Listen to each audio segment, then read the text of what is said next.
spasm of fury.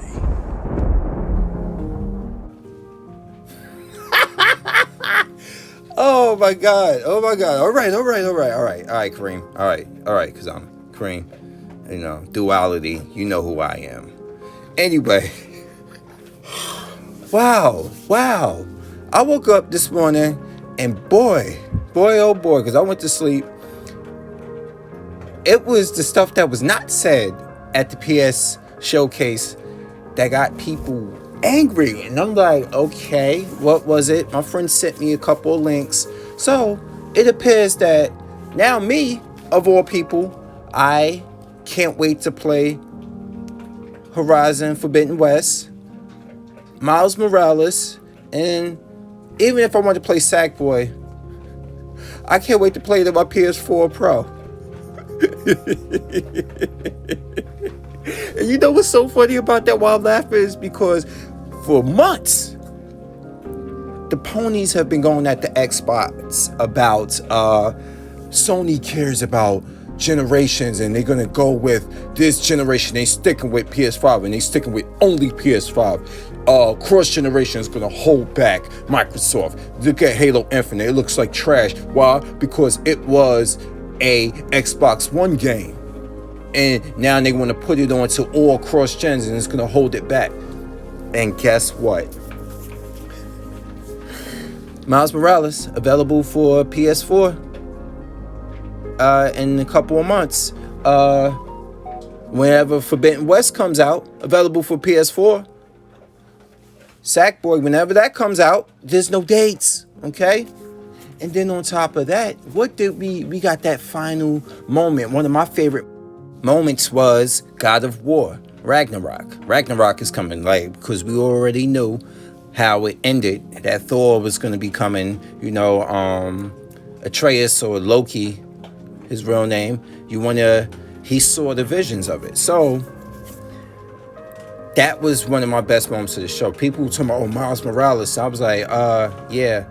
What version of that was running? They said it was the PS5 version, possibly, with that staggering frame rate. I'm kind of afraid for that and stuff. But now they even said that the Ultimate Edition, which you would have to pay more for, will include 2018's Spider-Man. Okay? And my issue is, if that's the Ultimate Edition, that's going to probably run for about $90, $100, something way around that range. You telling me you're going to still charge people a full $60 for Miles Morales, a game that you have clearly come out and said is shorter than the 2018 Spider-Man. Yeah, it was a lot of unsaid things, all right? And then on top of that, I know yesterday, I said that, you know, for $100 more, you can get the Series 3. I mean, you can get the discless PS5 over the Series S for $100 more, which is a full-fledged, guess what? A full-fledged PS5, just without the disc drive. But how can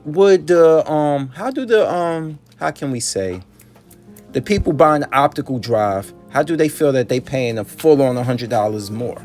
Is the optical drive worth it? Is it, like, from a technical standpoint? We don't know, but we know that they're going to be taking a massive loss on profit because the consoles are actually a lot more to build. So if you're charging $400 for a discless PS5, no optical drive, and the system is in an upward swing of $600 something budget, you're losing a lot of money, especially if people choose to mostly go discless. You know, that's if they choose, but hopefully they choose optical, which cushions the blow a little bit for Sony. But like I said earlier in this video, Forbidden West, Sackboy, and Miles Morales will be PS4 games. And now we can go back to all this talk that the ponies had for the Xbox about cross-generation and how it hinders anything, and we truly ain't gonna see anything mind-blowing from Series X. Now Sony report to the front of the congregation.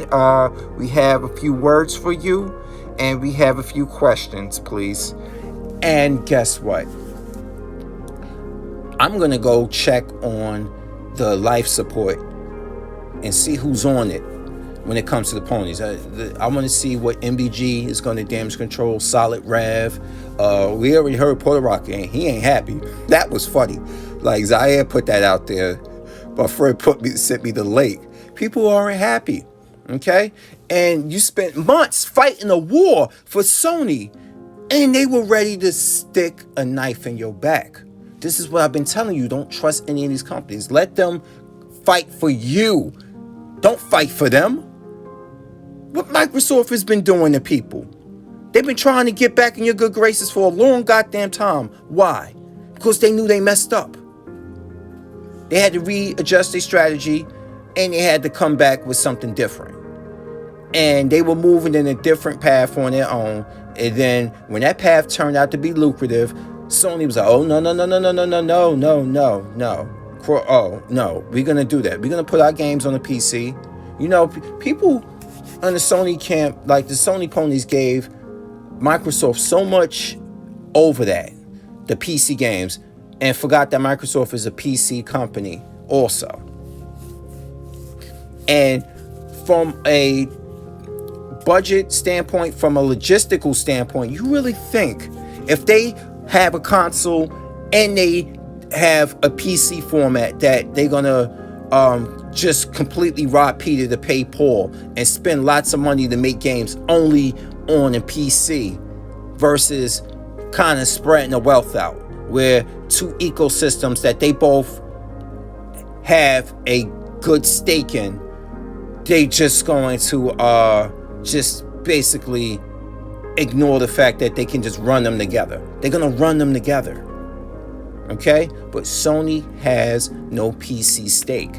But because PC has turned out to be, you know, I don't know what it was that made them say, hey, look, let's try Horizon out on the PC and see how they go. And it did well. Now Sony, like, they got dollar signs in the eyes. Cha-ching, cha-ching.